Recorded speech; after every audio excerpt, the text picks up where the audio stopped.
हाणे बागी मेंबरनि खे वोट ॾियण जो हक़ हासिल हूंदो। सुप्रीम कोर्ट आर्टिकल 63A बाबति नज़रसानी दरख़्वास्तूं मंज़ूर करे वरितियूं। अक्सरियती फ़ैसिलो कालअदम करार।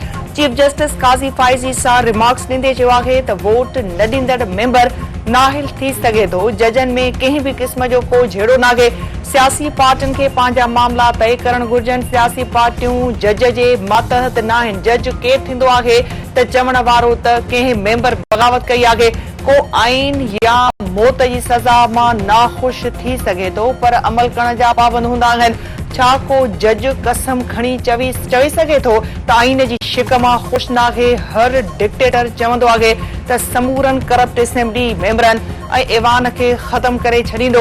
सभु माण्हू मिलिट्री रिजीम ज्वाइन कंदा आहिनि, पोइ जमहूरियत जो राग शुरू थी वेंदो आहे। जस्टिस जमाल मंदोखेल जो चवणु आहे त वोट ॾियण जो हक़ त पार्लियामेंट मेंबर जो आहे, उहो हक़ सियासी पार्टीअ जो हक़ कीअं थो करार ॾेई सघिजे?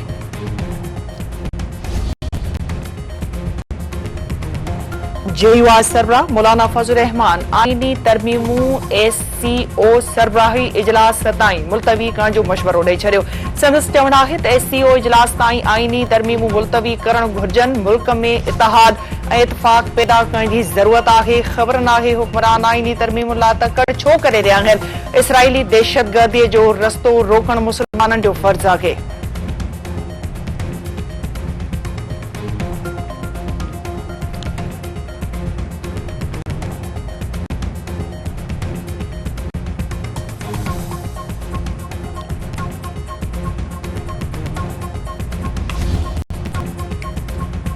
तहरीक इंसाफ़ हिकु दफ़ो ॿीहर माण्हू मारण जी मनसूबा बंदी करे रही आहे। मुल्क बहितरी तरफ़ वञे पियो ऐं शयूं सस्तियूं थी रहियूं आहिनि। पाकिस्तान ऐं तरक़ी ऐं ख़ुदि मुख़्तियारीअ खे हाणे केरु बि रोके नथो सघे।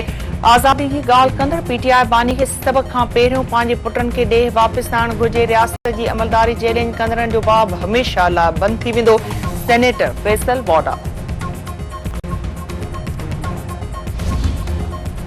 BP चेयरमैन बिलावल भुट्टो ज़रदारी सां जमायत इस्लामी अॻवान जी मुलाक़ात। बिलावल भुट्टो ज़रदारी जो चवणु आहे त इसराइल फ़लस्तीनी धरती ते कब्ज़ो करण जी कोशिश करे रहियो आहे। इसराइल फ़लस्तीनी धरतीअ ते कब्ज़े जी नई मुहिम 7 अक्टूबर खां शुरू कई। आलमी बिरादरी खे इसराइली ज़ुल्म जो नोटिस वठणु घुर्जे।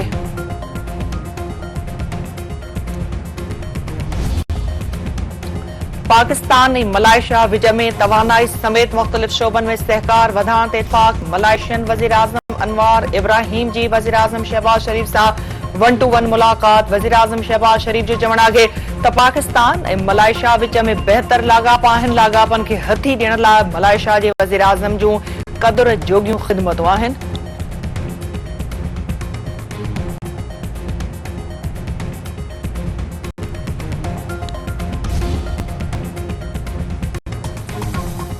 पखे में धाड़े जे जवाबदारनि जी गिरफ़्तारी लाइ एहतजाजी मुज़ाहिरो। लाड़कानी कराची रोड ते धरणो ट्रैफ़िक मुअत्तल। वारसनि जो चवणु आहे त पुलिस 6 महीना गुज़रण बावजूद धाड़े जे जवाबदारनि खे गिरफ़्तार न करे सघी आहे। पुलिस धाड़े में मुलविस जवाबदारनि ख़िलाफ़ कार्रवाई करण लाइ तयार नाहे।